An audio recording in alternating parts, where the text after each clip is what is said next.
how you going? If you missed the last video, my name is Lockie Quizzoli. I'm here to talk to you about Mental Health for Wellbeing Week. Specifically, I'd like to teach you guys how to empower yourselves to get better.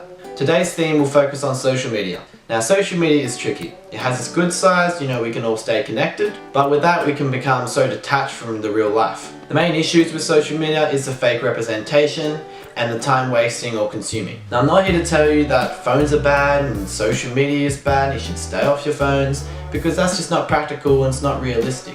It's really not true either, because there are some really great aspects of social media that you can focus on.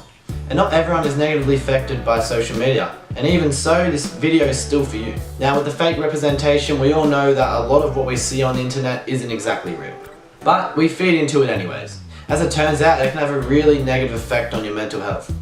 Seeing people brag about their amazing life and everything they're doing in their day, and it can be very hurtful if you aren't exactly living a great life yourself. Additionally, it can have an impact on body image when you're seeing these perfect figures constantly scrolling through your feed. It isn't great for you. With social media, I don't think we realize how time wasting and how time consuming it can really be. For example, here's a screenshot of my screen time earlier this year. As you can see, I was around 4 hours of screen time, which is absolutely ridiculous. And with that, I was going through a very depressive episode at that time, so it kind of makes sense. I tried to use my phone as a safe space to protect myself from everything else that was going on in my real life, and looking back, I kind of wish I didn't do that. Also, have you ever caught yourself reading the comments of a post and looking at every single thread? Especially with arguments, I think we all go into the arguments that other people have on the internet, and it can get pretty violent.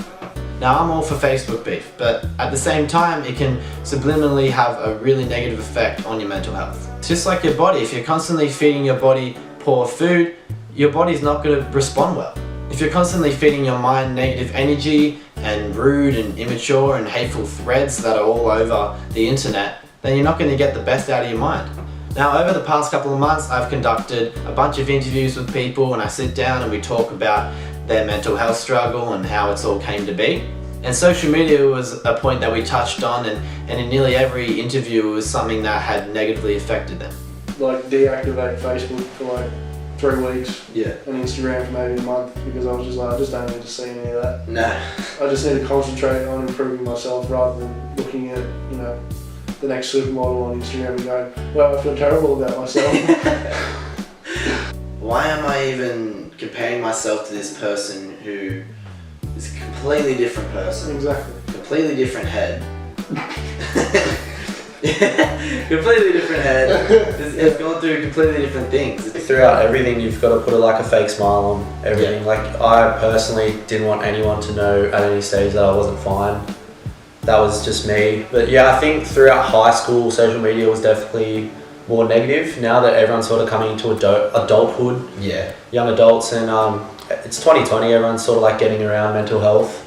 Like, you do see the positives, like everyone's posting about it. Yeah. But there's also the negatives, like, it's just a post, like, what are you changing? Yeah, like, I definitely do see that stuff. Yeah. I was still like getting all the pics for my social media platforms. Like, I was still putting on a face of like, look at me out with my friends, look at this new bar we went to. Like, I was still putting out that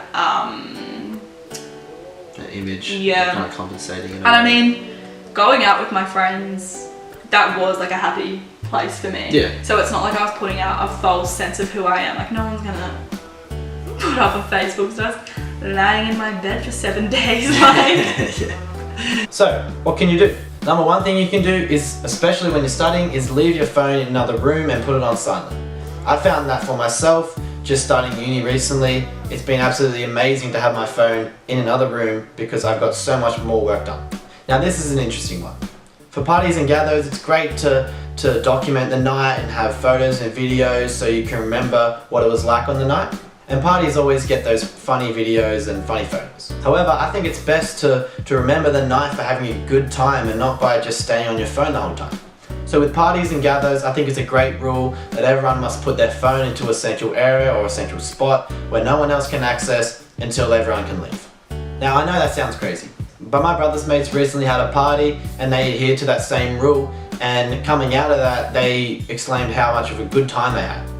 They started to realize that they didn't need their phones and they didn't miss their phones. Because after all, the party is really about the experience and not the photos. Another thing you can do is give yourself one social media free day a week. And it's great because you can just let your friends know the day before and say, hey, I'm just going to take this day off, I'm not going to check my phone, not going to do anything on my laptop in regards to social media. And again, that sounds crazy, but speaking from experience, it's been really healthy for my mental health. Now, I'm not trying to shake up your life and completely change everything, but these are just little things you can do to take back some control. Over time, you'll start to realize how little you actually need your phone and how in touch you can be with life and how amazing that feeling is. But just like anything, it takes some time and some persistence. So like I said in the previous video, have patience with yourself. You'll be right. You know, for a really long time, I had an addiction to social media and I started to look at it with a critical eye. Were these posts that I'm scrolling actually important? No, not really. So thank you so much for watching. I hope you have a great day and I hope you have a great rest of the week.